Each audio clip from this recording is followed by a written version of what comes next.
નડિયાદ ખાતે સમસ્ત ગુજરાત બ્રહ્મ સમાજ દ્વારા પરશુરામ જયંતીની ઉજવણી કરવામાં આવી, જેમાં નડિયાદ માઈ મંદિરમાં 200થી વધુ ભૂદેવો ઉપસ્થિત રહ્યા હતા।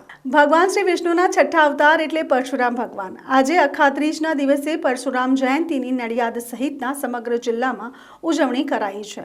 નડિયાદમાં માઈ મંદિર ખાતે અંદાજિત 200થી વધુ ભૂદેવોની હાજરીમાં પરશુરામ જન્મોત્સવ ઉજવાયો હતો। શ્રી સમસ્ત ગુજરાત બ્રહ્મ સમાજના રાજ્ય કક્ષાના ખેડા જિલ્લા દ્વારા આ જન્મોત્સવ ઉજવાયો હતો, જેમાં ભગવાન પરશુરામની પૂજાનું આયોજન કરવામાં આવ્યું હતું, જેમાં જિલ્લા પ્રમુખ ધીરજ શુક્લ, મહામંત્રી સુધીર ઉપાધ્યાય, નડિયાદ શહેર પ્રમુખ કેયુર ભટ્ટ સહિતના ખેડા જિલ્લાના 200થી પણ વધુ ભૂદેવો હાજર રહ્યા હતા। પૂજનમાં સહભાગી થઈ પરશુરામ ભગવાનની આરતી ઉતારી હતી।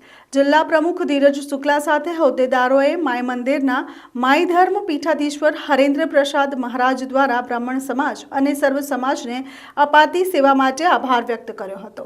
તેમણે જણાવ્યું હતું કે સંસ્થા દ્વારા અવારનવારના સમયમાં સર્વ સમાજ હિત માટે સેવાકીય કાર્યક્રમો યોજાશે। વર્ષ 2025માં પરશુરામ જન્મોત્સવના દિવસે માઈ મંદિર નડિયાદ ખાતેથી પરશુરામ યાત્રા પણ કાઢવામાં આવશે।